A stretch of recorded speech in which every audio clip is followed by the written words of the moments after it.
والله يا جارتي الغربة كربة. امبارحة بحكي لعبودة على جوز الهند اللي كنا نضيف منه بحلب بالأعراس والمناسبات، تتذكريون؟ ايه لكم صدمة بتذكرون شغل كذا. امبارحة اكلت منهم. وين أكلتي منها؟ عملتها بالبيت. بالبيت؟ كنا على طريقة مذاق. اكيد لك على طريقة مين؟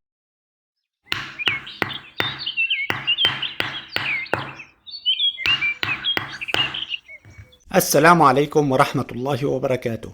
أهلا وسهلا فيكم من جديد بمطبخ مذاق. وصفتنا اليوم فيها ريحة الذكريات والأفراح والليالي الملاح. جاتو جوز الهند، أطيب وأشهر ضيافة بسوريا وبلاد الشام. منحط بياض 4 بيضات وكوبين سكر وظرف فانيلا وملعقة كبيرة زبدة، ومنحركن منيح لتختلط كل المكونات مع بعضها.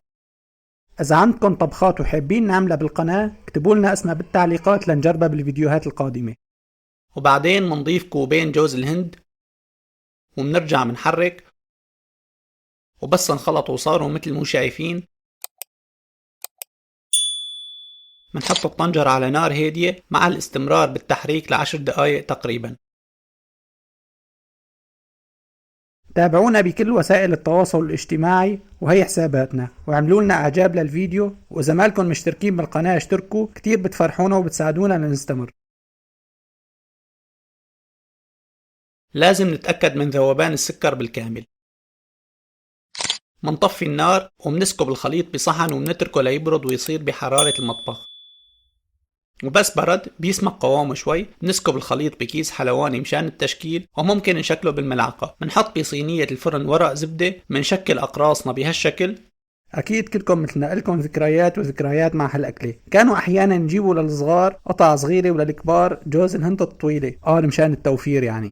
وبس خلصنا منبلل ايدنا بالمي شوي ومنسوي الأقراص بهالشكل وعلى الفرن. هي أهم وأخطر مرحلة بأقراص جوز الهند. منخبزهم بفرن على حرارة 130 من تحت بس، ومنحطهم بالرف الوسط من 12 ل 15 دقيقة. منضل عم نراقبهم، وبعدها منطفي من تحت ومنشغل من فوق ليظهر الوجه. ما لازم نحمي الفرن أبدا مشان ما يحترقوا من برا ويضلوا نيات من جوا.